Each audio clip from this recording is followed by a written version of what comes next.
चलिए तो स्टार्ट करते हैं फटाफट से देखिए question number 13 question number 13 13 question number 13 मिल गया सभी को।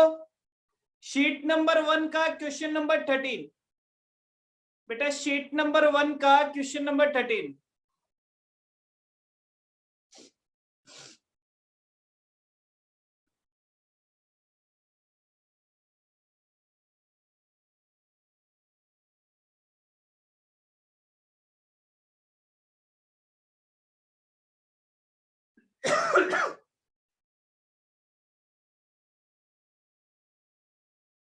Kanika, yes sir. चलिए, ये कहता है a limited company is considering investing a project requiring a capital outlay of ₹2 lakh. 2 lakh रुपए का कैपिटल आउटले है, ठीक है, मतलब इन्वेस्ट करने हैं। Forecast for annual income, annual income after depreciation, मतलब ये जो इनकम दी हुई है ये डेप्रिसिएशन चार्ज करने के बाद है। बट बिफोर टैक्स, लेकिन टैक्स लगाने से पहले। लेकिन इसका मतलब ये है profit after tax, sorry profit before tax. Year 1, year 2, year 3, year 4, year 5, ठीक है साहब। आगे बोलता है डेप्रिसिएशन में be taken as 20% on the original cost. Depreciation original cost में 20% और इनकम टैक्स कितना है 50% of net income. You are required to evaluate the project according to each of the following method, हर मेथड के हिसाब से। Pay back period, rate of return on original investment, original investment में निकालना है। Rate of return on average investment, average investment में निकालना है। Discounted cash flow method taking cost of capital, discounted cash flow method taking cost of capital 10%, मतलब ये पे back period की बात कर रहे हैं। Net present value, net present value NPV भी निकालनी है और इंडेक्स भी निकालना है, मतलब एनपीवी पीआई दोनों निकालनी है और आईआरआर निकालना है और एमआईआरआर निकालना है। मतलब अपने आप में ये एक क्वेश्चन ऐसा है जो आपके पूरे चैप्टर का रिवीजन है। बोल सकते हैं ऐसा कि ये जो क्वेश्चन नंबर 13 है ये अपने आप में अभी तक आपके पूरे चैप्टर का शुरू से लास्ट तक रिवीजन है। क्लियर?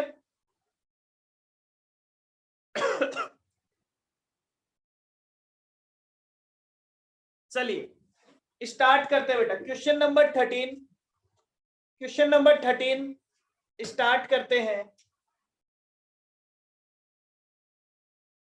क्या कहता है आपको क्वेश्चन नंबर 13? सबसे पहले हमने कहा कैश आउटफ्लो, ये हमें पता है। तो हमने कहा हमारा कैश आउटफ्लो कितना है 2 लाख रुपए। अब हमें चाहिए कैश प्रॉफिट आफ्टर टैक्स। तो हमने कहा कैलकुलेशन ऑफ सीपीएटी, सीपीएटी का मतलब cash profit after tax. Cash profit का मतलब डेप्रिसिएशन उसमें वापस से क्या करना है आपको, ऐड करना है। कितने सालों की डिटेल दी हुई है? 5 सालों की। 1 2 3 4 5। Profit before tax, profit before tax दिया हुआ है मुझे 1 lakh 1 lakh 80 80 40 80,000 80,000 40,000 minus tax, tax minus कर देते हैं एट द रेट 50%। 50,000, 50,000, 40,000, 20,000। तो ये आ गया आपके पास बेटा प्रॉफिट आफ्टर टैक्स। ये प्रॉफिट आफ्टर टैक्स भी आपके काम आएगा। किस चीज के लिए काम आएगा? ARR निकालने के लिए काम आएगा। तो ये हो गया 50,000, 50,000, 40,000, 40,000, 20,000 प्लस वापस से ऐड कर दो डेप्रिसिएशन। डेप्रिसिएशन डेप्रिसिएशन कितना होगा? डेप्रिसिएशन के लिए इन्होंने बोला था 20% ऑन ओरिजिनल कॉस्ट।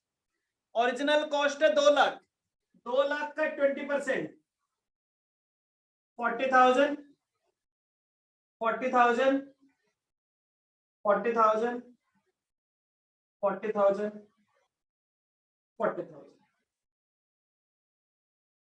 तो ये आ गया cash profit after tax. Cash profit after tax 90,000, 90,000, 80,000, 80,000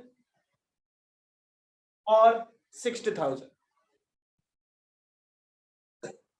अब आपका सबसे पहला काम, सबसे पहला आंसर ए आंसर हमें निकालना है पे बैक पीरियड। पे बैक पीरियड, तो पे बैक पीरियड कितना होगा? पे बैक पीरियड 2 इयर्स तो पूरे हो गए, 2 इयर्स तो आएंगे ही आएंगे, प्लस 2 इयर्स प्लस 2 इयर्स का टोटल अमाउंट कितना हो गया? 1,80,000। कितना और चाहिए? टोटल आउटफ्लो था 2 लाख, 2 लाख में से पहले 2 साल का हो गया 1,80,000। कितना और चाहिए? 20,000। ये कौन से साल में से चाहिए? 3rd ईयर में से। तो ये हो गया 2.25 इयर्स और 2 ईयर 3 मंथ, ऐसे भी बोल सकते हैं। 2.25 इयर्स और 2 ईयर 3 मंथ्स। Okay clear? ये आपका फर्स्ट आंसर हो गया इसका साथ।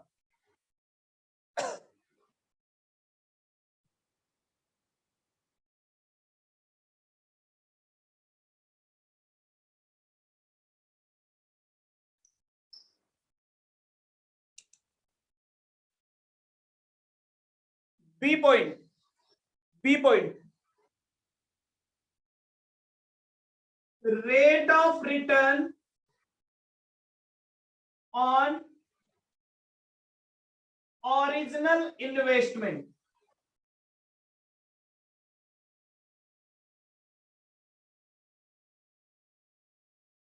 ओरिजिनल इन्वेस्टमेंट में कितना रिटर्न आया उसके हिसाब से देखिए साहब। ओरिजिनल इन्वेस्टमेंट पे कितना रिटर्न आया? तो सबसे पहले तो एवरेज प्रॉफिट निकालिए।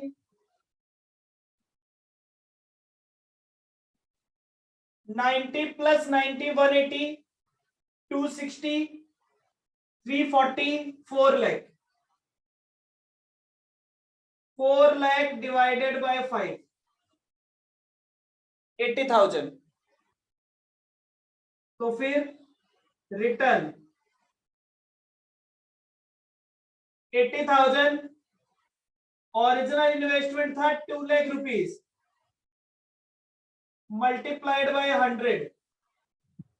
ये लीजिए सर। तो ओरिजिनल इन्वेस्टमेंट पे कितना रिटर्न आया? ओरिजिनल इन्वेस्टमेंट पे रिटर्न आया 40%, क्योंकि एवरेज प्रॉफिट कितना है आपका? एवरेज प्रॉफिट है 80,000। तो अगर 2 लाख रुपीस पे 80,000 कमाते हो तो कितना रिटर्न आता है? 80,000 कमाते हो तो कितना रिटर्न आता है? अच्छा, ये जो निकाला है ये सही है क्या? मैंने ये जो निकाला है क्या ये सही है क्या? एक बात और बताओ, हम यही गलती करते हैं।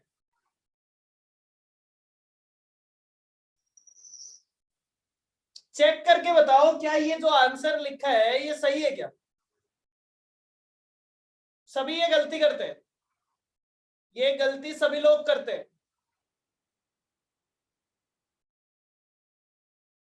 क्योंकि वो एक ही मेथड ऐसा है जो कुछ अलग लेता है।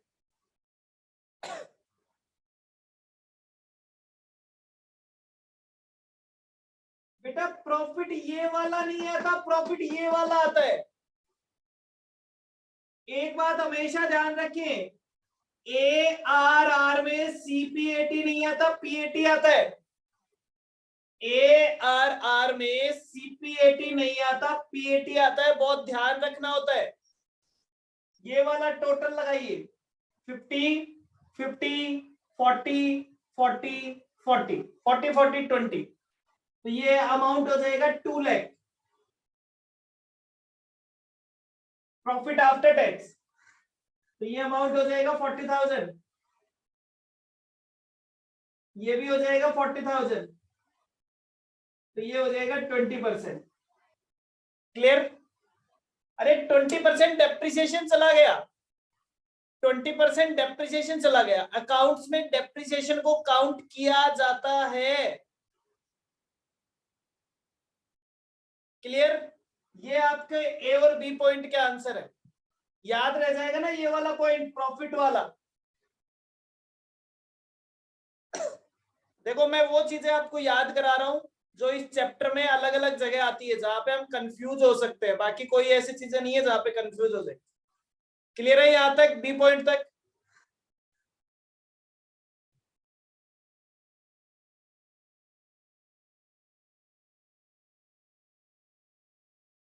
सही कर ले बेटा, काट के सही किया हुआ रहेगा, याद रहेगा, कभी नहीं भूलोगे।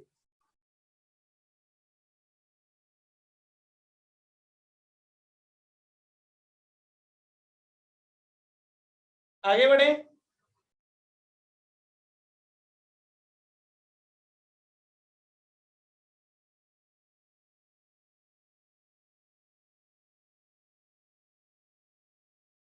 यस, तीसरा इन्होंने बोला एवरेज इन्वेस्टमेंट। थर्ड मतलब C point, rate of return on average investment. Average investment पे रेट ऑफ रिटर्न बताओ साहब। एवरेज इन्वेस्टमेंट, तो पहले इसके लिए क्या करना पड़ेगा? एवरेज इन्वेस्टमेंट निकालना पड़ेगा। 1 2 3 4 5। Opening, opening 2 lakh, closing 160, 160 120 120 80। मैं डेप्रिसिएशन माइनस करता जा रहा हूं, ऐसा क्वेश्चन आपने किया है।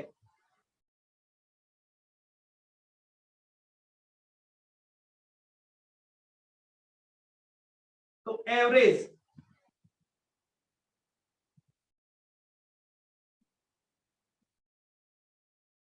एवरेज कितना हो जाएगा? 1,80,000, 1,40,000। इन दोनों को प्लस करो, 2 से डिवाइड करो। 1,60,000 और 20,000।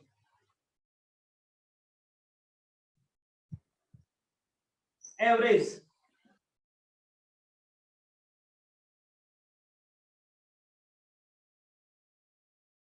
टोटल करके बताना। 180 plus 140 320, 420 480 5 lakh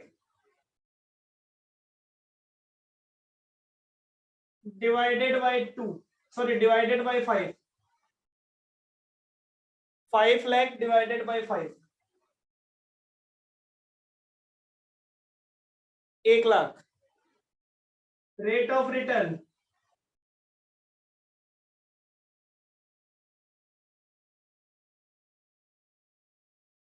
40,000 divide by 1 lakh,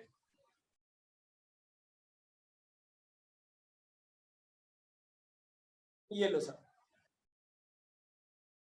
ये हो गया थर्ड आंसर। ये आपका हो गया थर्ड आंसर। इन्होंने एक ही मेथड को दो टुकड़ों में बांट दिया। एक में आपसे ओरिजिनल इन्वेस्टमेंट पे रेट पूछ ली, एक में आपसे एवरेज इन्वेस्टमेंट पे रेट पूछ ली। ओके,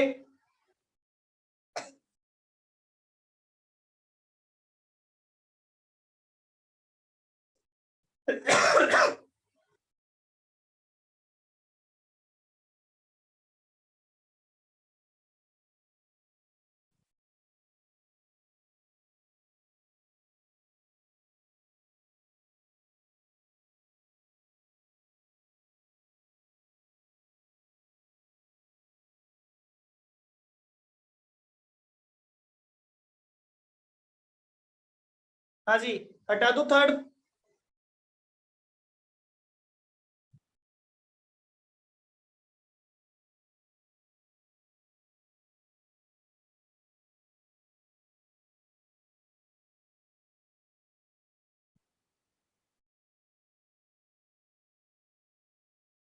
चलिए फोर्थ, अब आ गई डिस्काउंटेड टेक्निक। डिस्काउंटेड टेक्निक मतलब हमें प्रेजेंट वैल्यू निकालनी है। डिस्काउंटेड टेक्निक मतलब प्रेजेंट वैल्यू निकालनी है।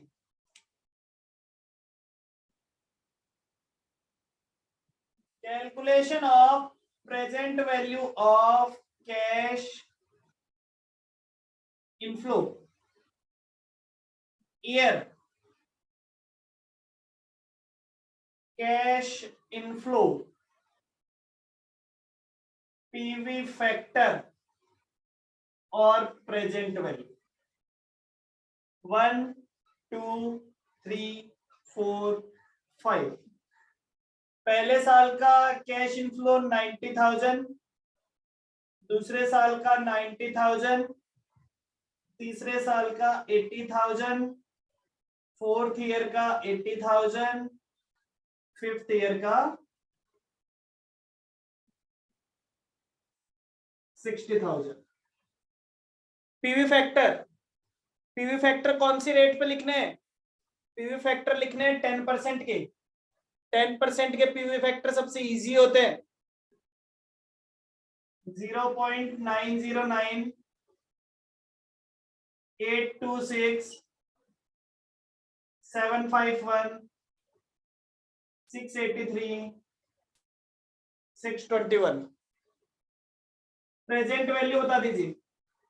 ये भी लिख के बताइए मेरे को, ये हर साल की बताइए, क्योंकि डिस्काउंटेड पे बैक पीरियड निकालेंगे तो निकालना पड़ेगा। ये वैल्यू बता दीजिए। 90,000 multiplied by 0.909, 90,000 multiplied by 0.909, 81, 810, 81810। Okay, second 90,000, 826, 73, 74, 340,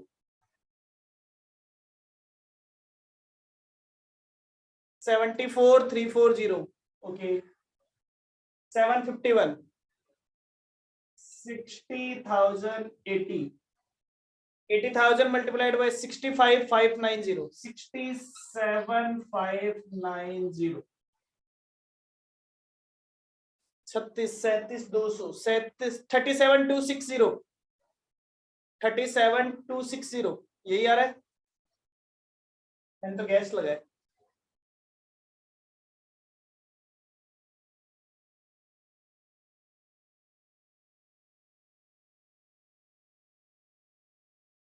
$56,640।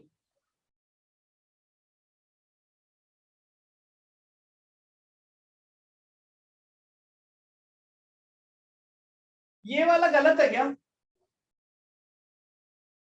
ये वाला गलत है क्या बेटा? 56,640 आप में से किसी ने बताया था यार। 54,640, 54,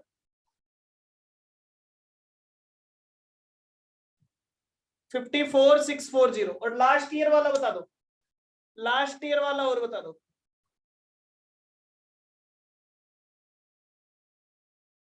37,260 होना चाहिए शायद।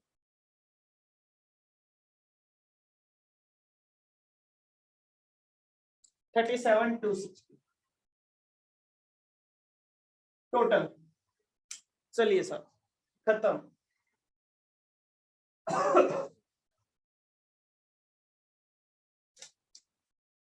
D point,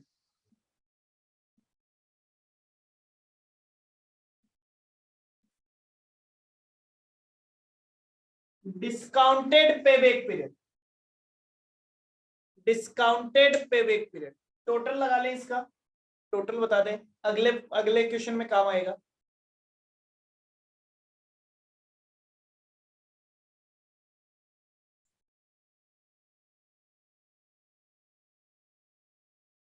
$3,08,130, 3,08,130 discounted payback period. तो 2 इयर्स तो पूरे हो गए, 2 इयर्स तो पूरे हो गए, प्लस कितना अमाउंट बचा, इन दोनों का टोटल करने के बाद 2 लाख में से कितना बाकी रह गया, हमारे पास 2 लाख रुपए आने चाहिए। पेबैक पीरियड का मतलब 2 लाख रुपए कब वापस मिलेंगे, तो कितना अमाउंट बाकी बचता है, 2 लाख माइनस 81,810 माइनस 74,340, कितना बाकी बचता है, 43,850। और इस साल पूरे पैसे कमाए हैं 60,080। ये लो साहब, ये आ जाएगा payback period, discounted payback period 2.72 years, 2.72 years। Point number ई, पॉइंट नंबर ई क्या कहता है, पॉइंट नंबर ई कहता है एनपीवी, एनपीवी मेथड। तो साहब present value of cash inflow, present value of cash inflow 3,08,130, present value of cash outflow 2 lakh. तो NPV is 1,08,130, NPV is 1,08,130।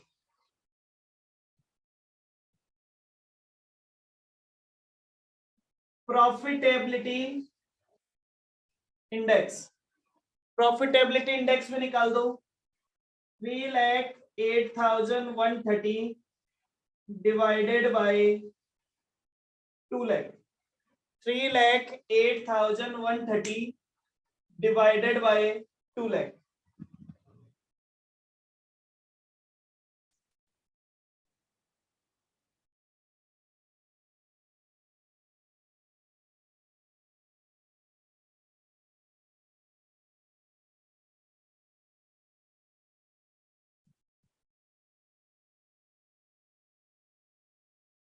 $1.54।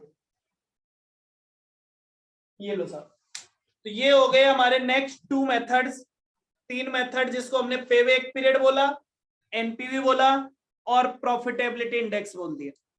अब निकालना है आईआरआर। अब आईआरआर निकालने की जब बात आती है, आईआरआर निकालने की जब बात आती है तो हमें देखना होता है कि साहब हम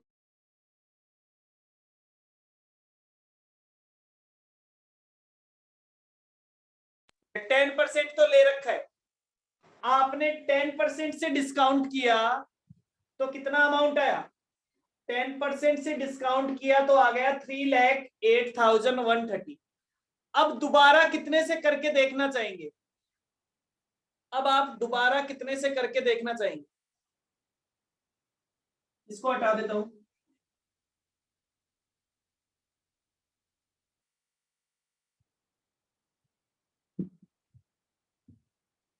$15 नहीं कनिका, गलत होगा 15। एक बात बताओ, अच्छा ये टोटल अमाउंट कितना था, ये टोटल कितना था?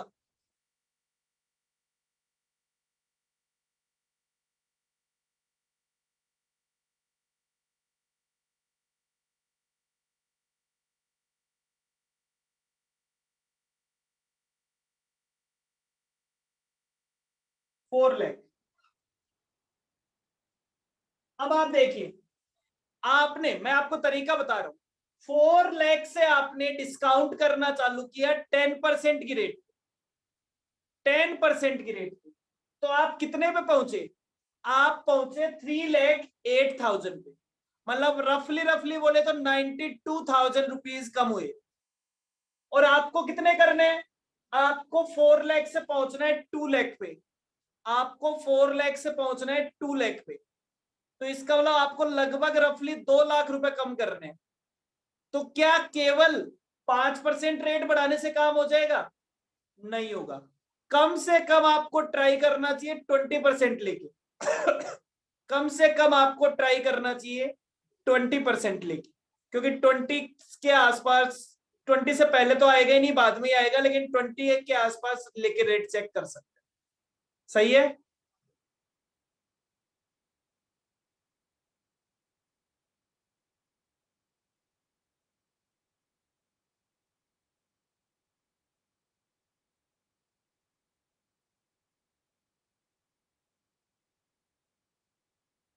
चलिए, तो calculation of present value of cash inflow at 20%। हम 20% पे निकाल, 20%। आप हेडिंग लगा सकते हैं इसकी यहां पे, ई, calculation of IRR. IRR calculate कर रहे हैं, आईआरआर कैलकुलेट कर रहे हैं। आईआरआर में हमने लिखा कैलकुलेशन, हम 20% की रेट पे कैलकुलेट कर रहे हैं, तो पीवी फैक्टर चेंज हो जाएगी, पीवी फैक्टर चेंज हो जाएगी। 20% का पीवी फैक्टर क्या होगा?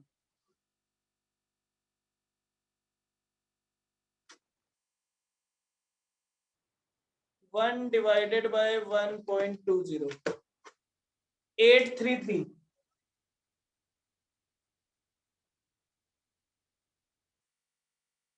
694,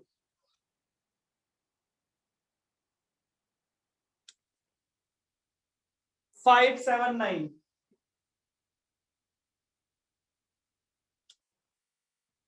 482,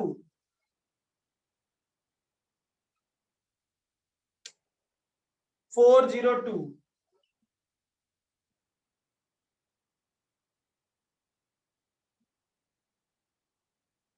चलिए साहब,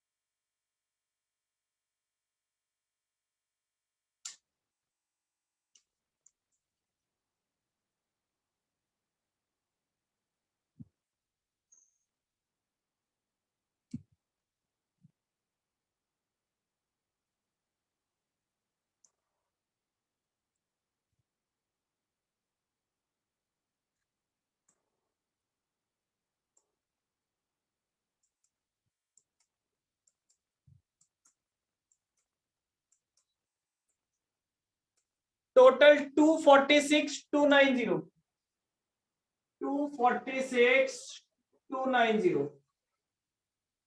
टोटल हो गया 246,290।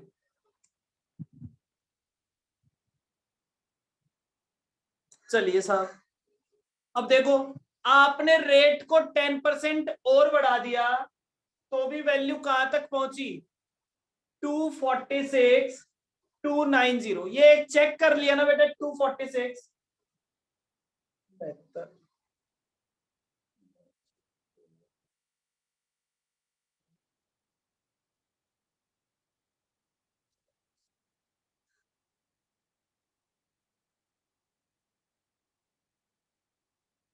एक बार ये चेक कर लो, 246290, एक बार सभी लोग, बाकी लोग भी बता दे इतना ही आ रहा है क्या? 246290, 246290, 10 20 50 100 रुपए की बात नहीं है।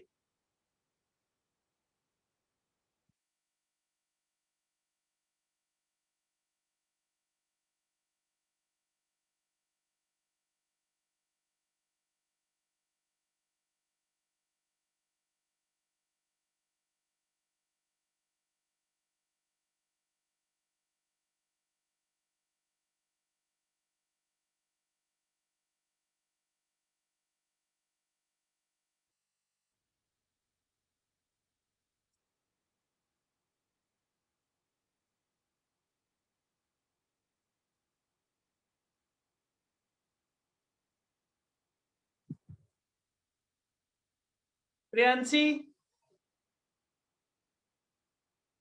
अनुष्का, कनिका, एक बार चेक करके कंफर्म कर दो ये अमाउंट सही आ रहा है ना?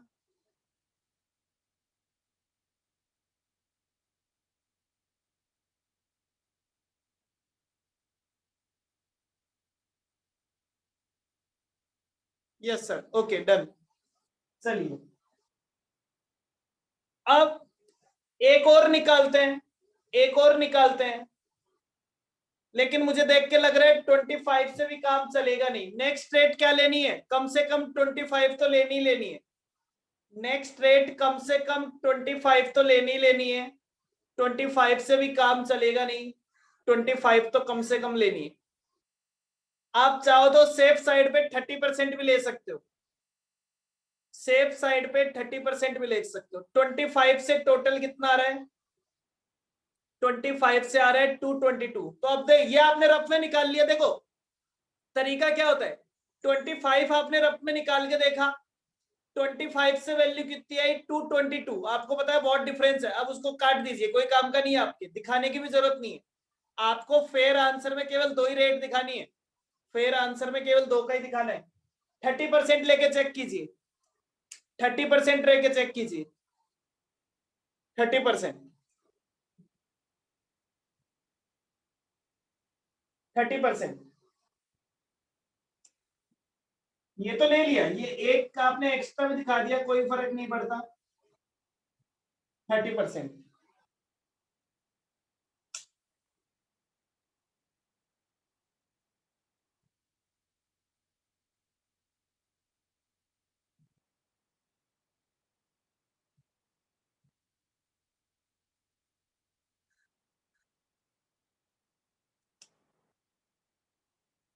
30%। IRR MIRR सबसे रेयर पूछे जाते हैं। IRR और MIRR सबसे रेयर पूछे जाने वाले क्वेश्चन।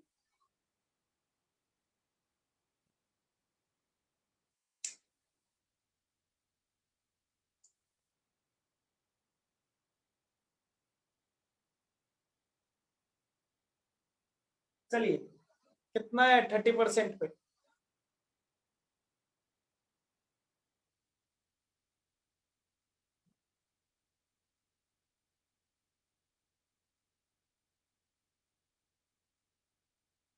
202940, बिल्कुल 202940। तो हमें पता चल गया, हमें पता चल गया कि एक रेट तो हमें 30% लेनी है, एक रेट तो हमें 30% लेनी है, और एक दूसरी रेट, एक दूसरी रेट, एक दूसरी रेट हम ले लेते हैं 33% या 34% ले लो, क्योंकि ये राउंड वॉट डिफरेंस धीरे धीरे कम होता जा रहा है। तो एक दूसरी रेट ले लो 34%, ये तो हो गई पहली रेट। अब एक रेट और ले लो 34%, एक रेट और ले लो 34%।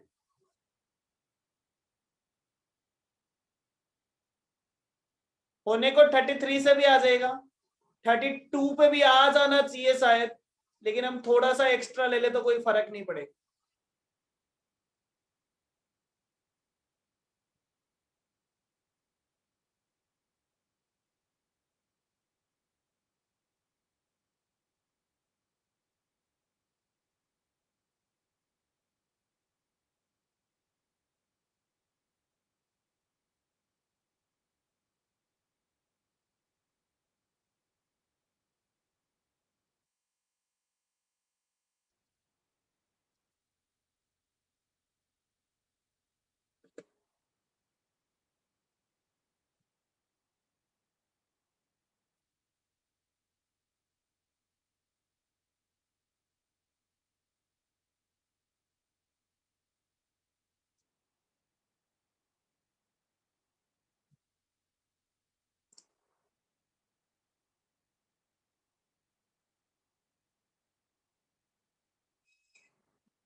Present value of cash inflow at 34%।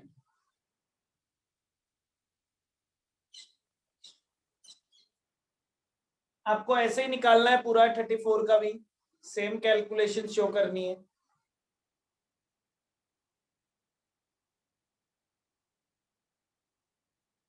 One 189,040 189,040। Okay, चलिए सर। आईआरआर, आईआरआर का फॉर्मूला क्या होता है?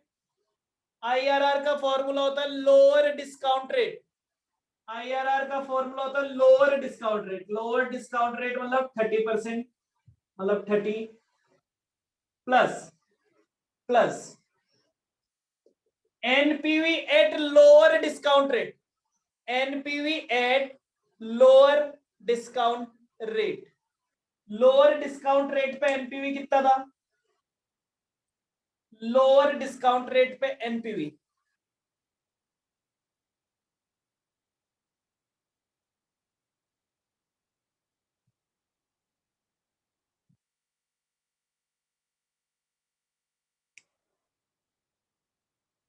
2940। एनपीवी था 2940।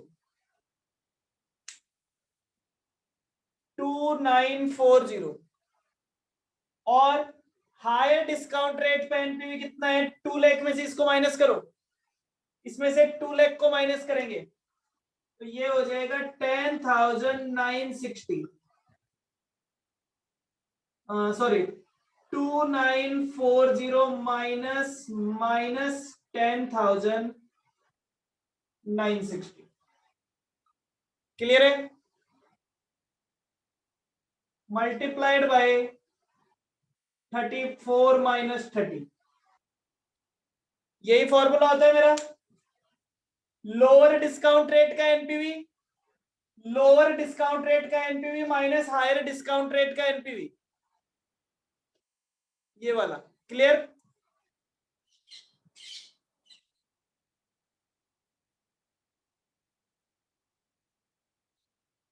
बता दो, आंसर बता दो। सबसे पहले इसको सॉल्व करो, इन दोनों को ऐड करो, ये हो जाएगा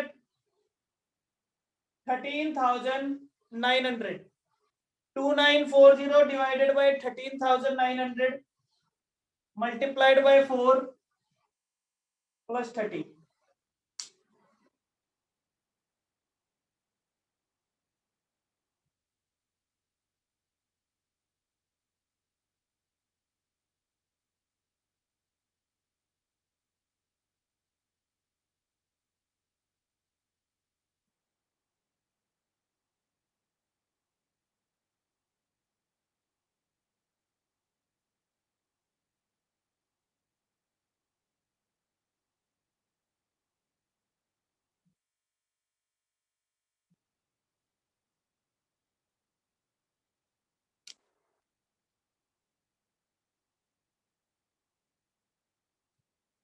uh, 2940 डिवाइडेड बाय 13,900, हाँ, उसको मल्टीप्लाई करो 4 से, मल्टीप्लाइड बाय 4 प्लस 30, तो ये आ गया 30.846%। 30.846%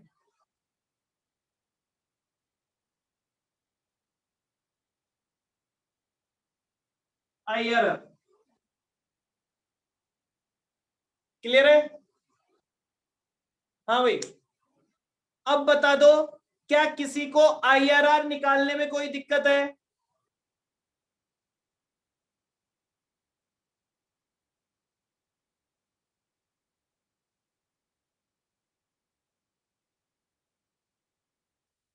प्रियांशी नो सर। चलिए, एक लास्ट पॉइंट और है, M I R R. M I R R, M I R R निकालने के लिए पहले टर्मिनल वैल्यू निकालनी पड़ेगी। MIRR निकालने के लिए पहले टर्मिनल वैल्यू निकालनी पड़ेगी, तो फटाफट से निकालते हैं terminal value.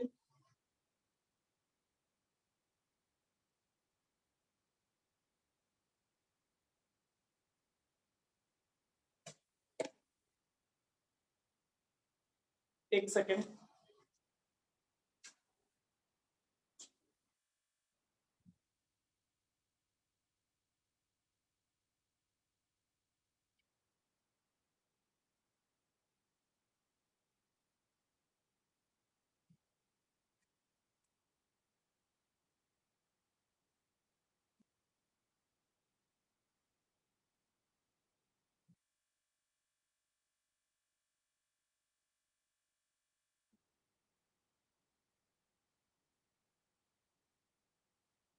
Calculation of terminal value.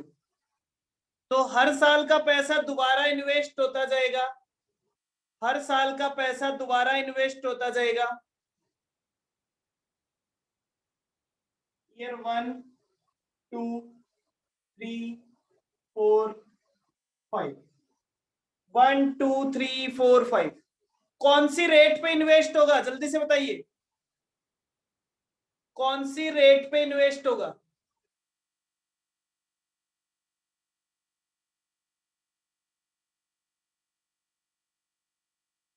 अब आपको मुझे कैश इनफ्लो भी बताने पड़ेंगे, कैश इनफ्लो भी बताने पड़ेंगे बेटा, कैश इनफ्लो भी बताने पड़ेंगे। Cash inflow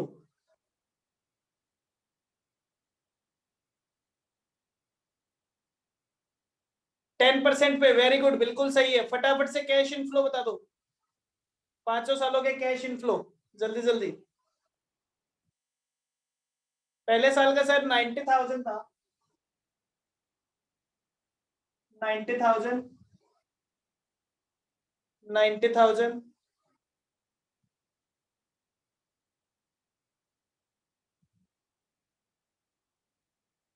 80,000,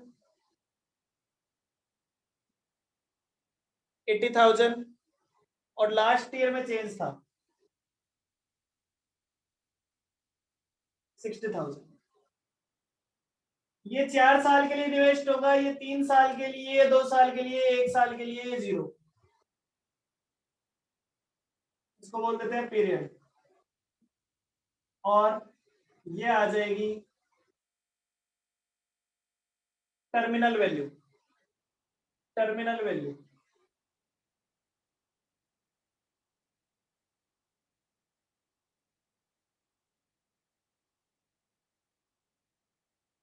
cumulative factor terminal value निकालने का तरीका होता है 10%, 1.10, 90,000 मल्टीप्लाइड बाय 1.10, 1.10, 1.10, 1.10, 4 बार। 90,000 को 1.10 से 4 बार मल्टीप्लाई कर दीजिए, आंसर आ जाएगा।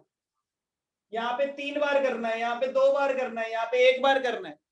131,769, 131,769, 131,769 बिल्कुल सही है, ठीक है।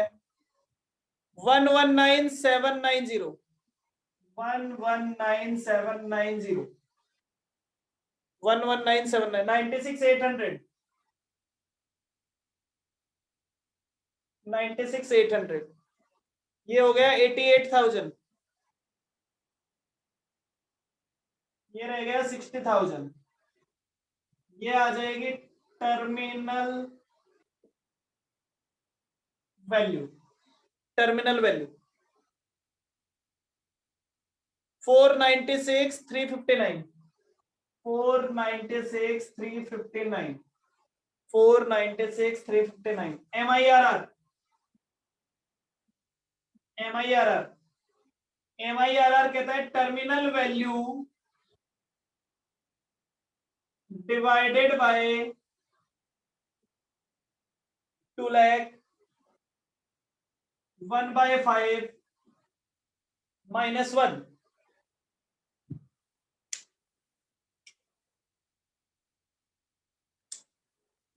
सबसे पहला काम करते हैं, 496,359 डिवाइडेड बाय 2 लाख तो ये आ गया मेरे पास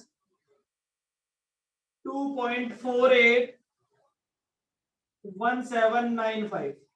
कोई दिक्कत नहीं है, मैं थोड़ा सा ज्यादा भी लिख लूं तो। ये लीजिए, अब इसको अंडर रूट करना है 12 टाइम्स। 2.481795, इसको अंडर रूट करना है 12 टाइम्स। 1 2 3 4 5 6 7 8 9 10 11 12 -1 divide by 5 +1। ये लो सर। अब मल्टीप्लाई इक्वल 12 टाइम्स।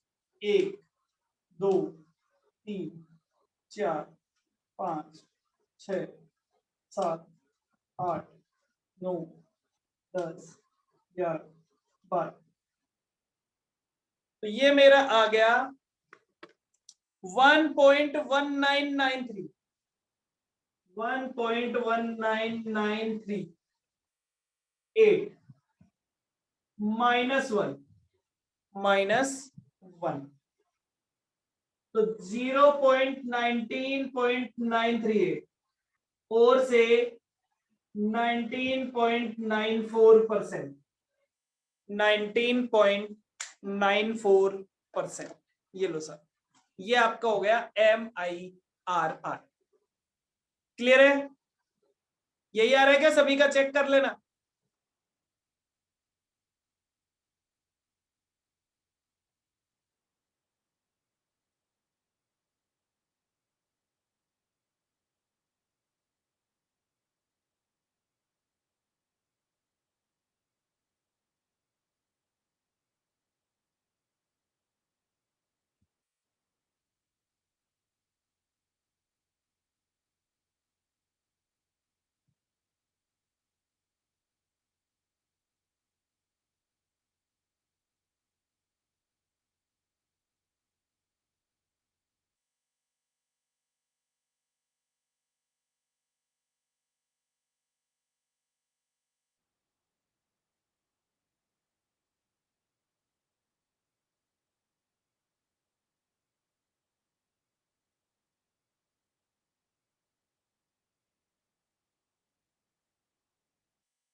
ओके, चलिए फटाफट से देखिए क्वेश्चन नंबर 12। क्वेश्चन नंबर 12 ये हमारा पूरा क्वेश्चन था 13, जिससे अपन ने पूरा चैप्टर रिवाइज कर लिया है जी। 13th क्वेश्चन से अपन ने पूरा चैप्टर एजे बेसिक से रिवाइज कर लिया, पहले फॉर्मूले से लास्ट फॉर्मूले तक। फटाफट से देखिए question number 12। Question number 12,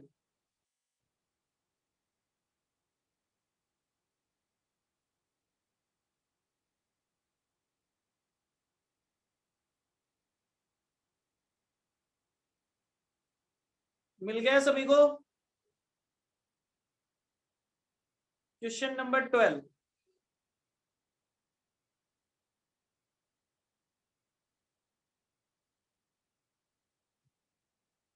yes sir. Question number 12 क्या कह रहे हैं देखिए, PKJ limited considering two mutually exclusive project. बेटा म्यूचुअली एक्सक्लूसिव का मतलब क्या होता है? वर्ड समझिए मेरी बात। म्यूचुअली एक्सक्लूसिव मतलब या तो आप प्रोजेक्ट ए कर पाएंगे या आप प्रोजेक्ट बी कर पाएंगे। मेरी बात ध्यान से सुनिए, म्यूचुअली एक्सक्लूसिव का मतलब या तो प्रोजेक्ट ए कर पाएंगे या प्रोजेक्ट बी कर पाएंगे, या तो ए या बी, या तो ए या बी। ठीक है ना? इसका मतलब हम कौन सा वाला करेंगे? हम वो वाला करेंगे जिसमें हमें ज्यादा प्रॉफिट हो रहा हो। हम वो वाला करेंगे जिसमें ज्यादा प्रॉफिट हो रहा हो, क्योंकि दोनों में से कर तो एक ही सकते हैं। इसीलिए तो डिसीजन लेना है। अगर दोनों कर सकते हैं तो फिर डिसीजन लेने की जरूरत ही नहीं पड़ती। फिर ये कह रहा है both require initial cash outlay of ₹10,000 each for machinery. दोनों ऑप्शन में ही मशीनरी पे कितना पैसा लगने वाला है? 10,000 रुपये। मतलब present value of cash outflow project 1 का भी 10,000 है, प्रोजेक्ट 2 का भी 10,000 है। Have a life of 5 years, दोनों की लाइफ कितनी है? 5 साल। Companies required rate of return, required rate of return कितना है? 10%। टैक्स रेट क्या है? 50%। टैक्स रेट है 50%। ठीक है साहब। The project will be depreciated on SLM basis, project जो है वो एसएलएम बेसिस पे लगेगा। द नेट कैश इनफ्लो, आपको क्या दे रखा है? आपको net cash inflow before tax दे रखा है। अच्छा ये बात बताओ, क्या ये जो वैल्यू आपको दे रखी है इसमें डेप्रिसिएशन माइनस हो रखा है या नहीं हो रखा है? मुझे तो इतना बताइए। Net cash flow before tax,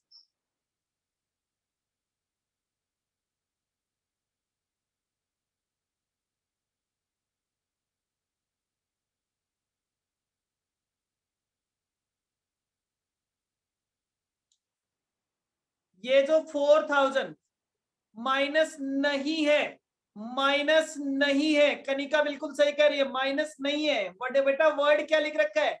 net cash flow, cash flow, cash flow. मतलब इसमें से डेप्रिसिएशन को माइनस नहीं किया हुआ है। तो पहले आप डेप्रिसिएशन माइनस करेंगे, फिर टैक्स लगाएंगे, फिर डेप्रिसिएशन को वापस प्लस करेंगे।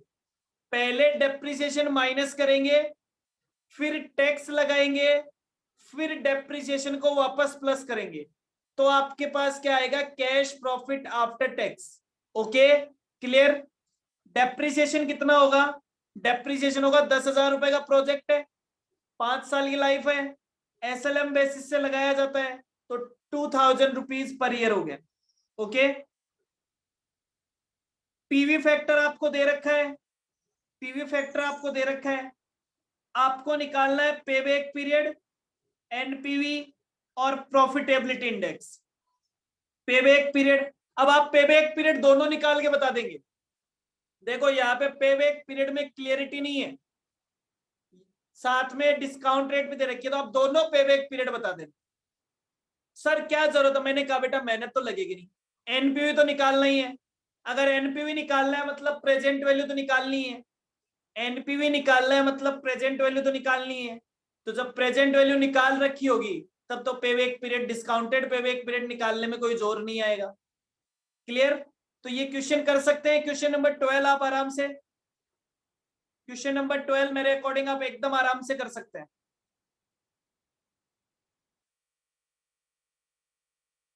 चलिए क्वेश्चन नंबर 11, क्वेश्चन नंबर 11 पे आ जाए। 11 Pankaj limited, Pankaj limited is evaluating, Pankaj limited evaluate कर रही है a project, a project costing rupees, costing rupees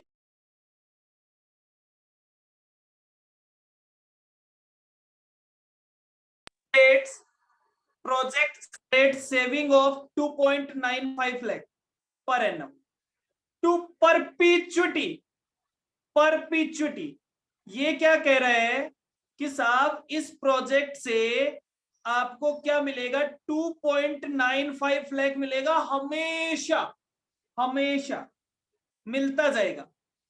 the risk of project warrant at the rate of return of 15%, rate of return of 15%। Calculate NPV of project assuming no tax, ये मान के कि कोई tax है ही नहीं। ठीक है साहब। Assuming tax rate of 30% with 12% cost of debt consisting of cost of project, determine existing present value, find out minimum acceptable capital base as well as minimum IRR। इसमें आपको केवल पहला ही क्वेश्चन करना है बेटा, इसमें आपको पहला ही करना है, सेकंड और थर्ड आपके लिए रेलेवेंट नहीं है, ठीक है ना। केवल आपको फर्स्ट वाला करना है, सेकंड और थर्ड आपके लिए रेलेवेंट नहीं है। Okay,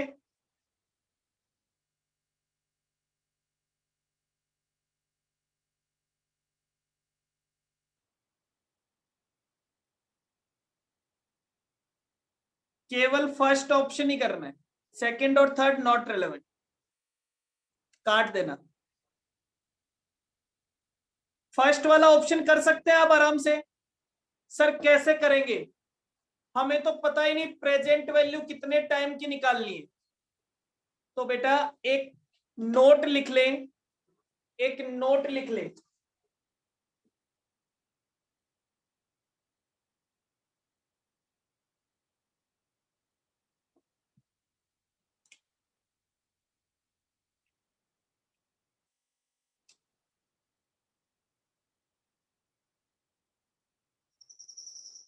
present value, present value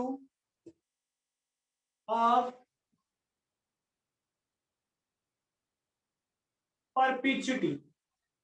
परपीचुटी मतलब एक ऐसा अमाउंट जो आपको हमेशा मिलता जाएगा। परपीचुटी का मतलब इन्होंने कहा 2 एक बार 20 लाख रुपए लगाओ, फिर 2.95 लाख हमेशा कमाते जाओगे हर साल, बस कुछ करने आपने तो, इसका कहने का मतलब क्या, आपने एफडी करवा के छोड़ दी, वो पैसा आपके पास हमेशा हमेशा हमेशा आता जाएगा।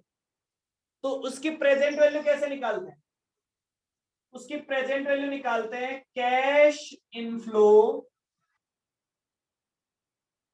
Divided by, cash inflow divided by rate of return.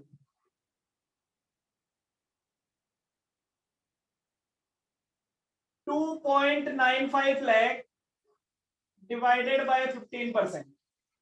15% लिख दो या 0.15 लिख दो, एक ही बात होता है। कितना आता है,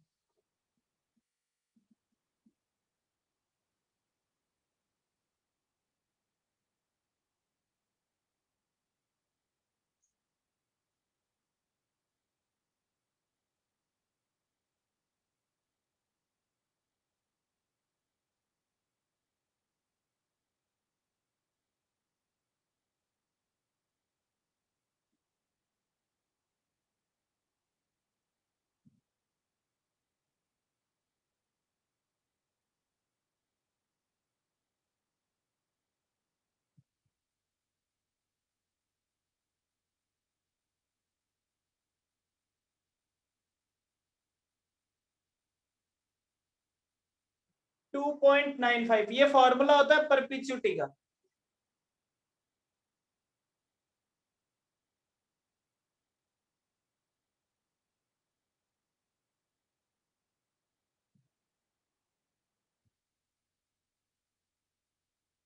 नाइनटीन लैख 19,66,667, 19,66,667, 2.95 लाख है,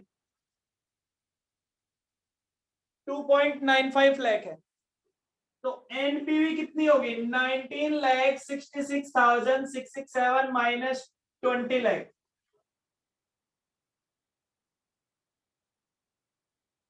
ये लो एनपीवी नेगेटिव है, एनपीवी नेगेटिव है, नुकसान हो रहा है साहब। अगर कोई आदमी कहता है कि 20 लाख रुपए, 20 लाख रुपए लगा के आप हमेशा 2.95 लाख कमाते जाओगे, एक बात समझो पहले तो, आप सिंपल सी मेरी बात समझो।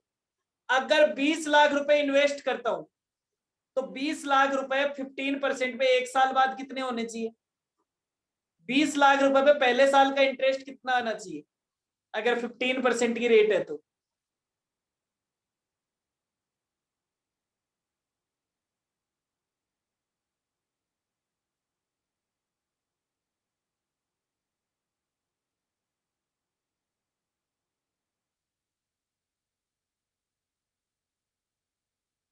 20 लाख रुपए का पहले साल का कितना आना चाहिए, 3 लाख रुपए, 20 लाख रुपए पे अगर 15% से इंटरेस्ट मिलता है तो 3 लाख आना चाहिए हर साल।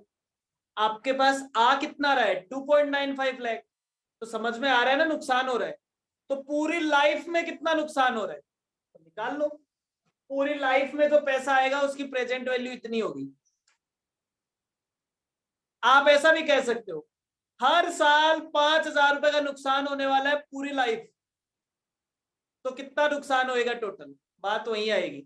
ऐसा भी लिख सकता हूं 5,000। आपको लिखना नहीं है, केवल समझाने के लिए बोल रहा हूं।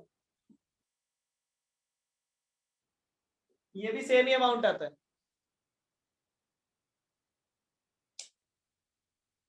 ठीक है, दिमाग नहीं लगाना, ये आपका आंसर है। क्वेश्चन नंबर 11 का आंसर इतना ही है बस। Is it okay? Question number 11।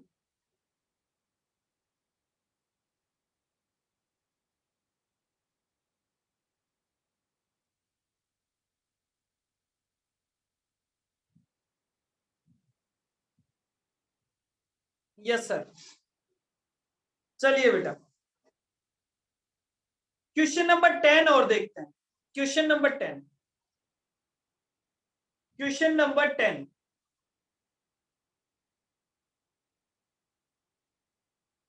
आपको क्वेश्चन नंबर 12 करना है। 11 अपन ने कर लिया, 10 अपन कर रहे हैं। Project P and Q R analysed. P and Q पे काम हो चुका है, जो ये कैलकुलेशन वाला काम है ना वो हो चुका है। And you have to determine the following parameters. और काम करने के बाद ये डेटा निकाला गया। Advise the investor. अब आपको केवल एडवाइस करना है। आपको क्या एडवाइस करना है, देखो प्रोजेक्ट पी में 7 करोड़ रुपए लगते हैं, प्रोजेक्ट क्यू में 5 करोड़ रुपए लगते हैं। प्रोजेक्ट पी की लाइफ है वो 8 ईयर्स है, प्रोजेक्ट क्यू की लाइफ है वो 10 ईयर्स है। ठीक है, कंस्ट्रक्शन पीरियड मतलब पहले 3 साल तो कंस्ट्रक्शन में चले जाएंगे, पी के भी 3 साल चले जाएंगे, क्यू के भी 3 साल चले जाएंगे। फिर बोलता है कॉस्ट ऑफ कैपिटल 15% है और 18% है। एनपीवी 12% पे जब एनपीवी निकाली तो एनपीवी आती है 3700 और प्रोजेक्ट क्यू की एनपीवी आती है 4565। 18% पे जब आप एनपीवी निकालते हो तो दोनों की एनपीवी सेम आती है। 18% पे दोनों की एनपीवी क्या आती है, सेम आती है। ठीक है, आईआरआर, आईआरआर कितना है 45% और 32%। रेट ऑफ रिटर्न कितना है, पी में 18% है, क्यू में 25% है। पे बैक पीरियड 4 और 6 है। बीईपी 45% पे आता है, 30% पे आता है। प्रॉफिटेबिलिटी इंडेक्स 1.76 और 1.35। अब आपको सर हमें बताना क्या है बेटा, आपको ये बताना है, आपको हर लेवल पे ये बताना है आपका डिसीजन क्या होगा। तो आप सबसे पहले क्या कहोगे, सबसे पहले cost of capital.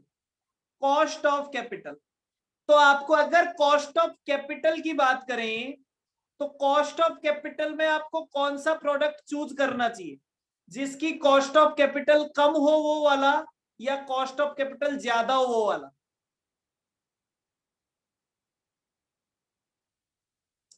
If cost of capital less तो हम कहेंगे if decision is taken on the basis of cost of capital then project P is beneficial. If decision is taken on the basis of cost of capital then project P is beneficial। फिर आता है with less capital cost of capital। फिर आया NPV at the rate 12%। if decision is taken on the NPV at the rate 12% then project Q is beneficial due to higher NPV, due to higher NPV. तो अगर NPV 12% के हिसाब से decision लेना है तो प्रोजेक्ट क्यू बेटर होगा। तीसरा आंसर आप लिखेंगे if decision is based on NPV at the rate 18%, both project are similar. Both project are similar. You have no impact. Either you choose project P, either you choose project Q. अगर आपको decision लेना है NPV eight the rate 18%, तो दोनों में से कोई भी प्रोजेक्ट चूज कर लीजिए. दोनों project are same because NPV is same. NPV क्या है? सेम है. IRR, IRR internal rate of return. अब आईआरआर में कौन सा चूज करोगे? जिसकी आईआरआर ज्यादा है वो चूज करोगे, या जिसकी आईआरआर कम है वो चूज करोगे? आईआरआर में दोबारा से रिपीट करता हूं, आईआरआर वो रेट होती है जिस रेट से डिस्काउंट करने से आपका इनफ्लो आपके आउटफ्लो के बराबर आता है. तो सोचो, आप तो ये कह सकते हो कि हम उस रेट से कमा रहे हैं. आप अपने इनफ्लो में से अगर 45% कम करो तब जाके वो आउटफ्लो के बराबर होता है, या आप 32 कम करो तब जाके वो आउटफ्लो के. तो कौन सा बेटर है? बोले if decision is taken on the basis of IRR, then project P is beneficial. Then project P is beneficial. Project P is beneficial due to higher rate of IRR. Due to higher IRR. Due to higher IRR. If decision is taken on rate of return, then project Q is beneficial due to higher rate of return. If decision is taken on payback period, then project P is beneficial due to lower payback period. If decision is taken on break even point, तो break even point में कौन सा better होता है? Break even point जितना कम होता है उतना बेटर होता है. तो ये हो गया 30%. Project Q 30%. Profitability index, profitability index, profitability index, profitability index कब ज्यादा होता है? जब एनपीवी ज्यादा होता है, इनफ्लो की वैल्यू ज्यादा होती है. तो प्रॉफिटेबिलिटी इंडेक्स जितना ज्यादा होगा उतना बेनिफिशियल होता है. डन. तो क्या क्वेश्चन नंबर 10 का आंसर आप लिख सकते हैं? मैंने आपको क्राइटेरिया सारे बता दिए. हम इन सारे क्राइटेरिया पे क्वेश्चंस कर चुके हैं.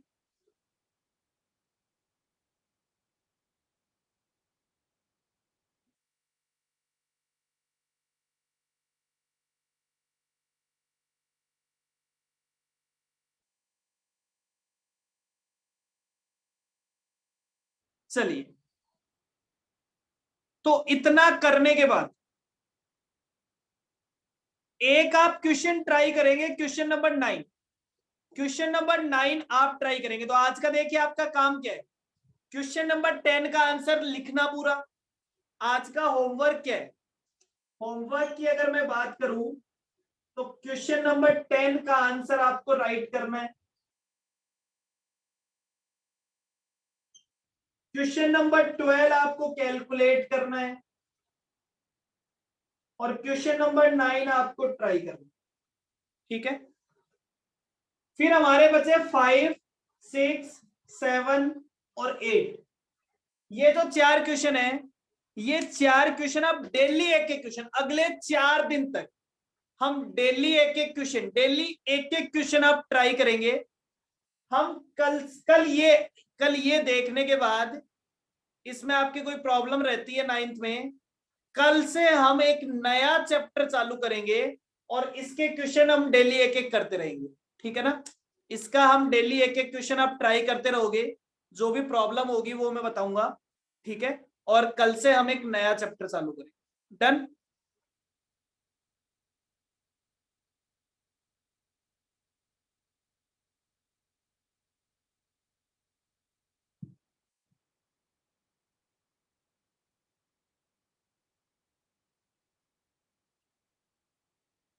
तो आज के लिए इतना ही.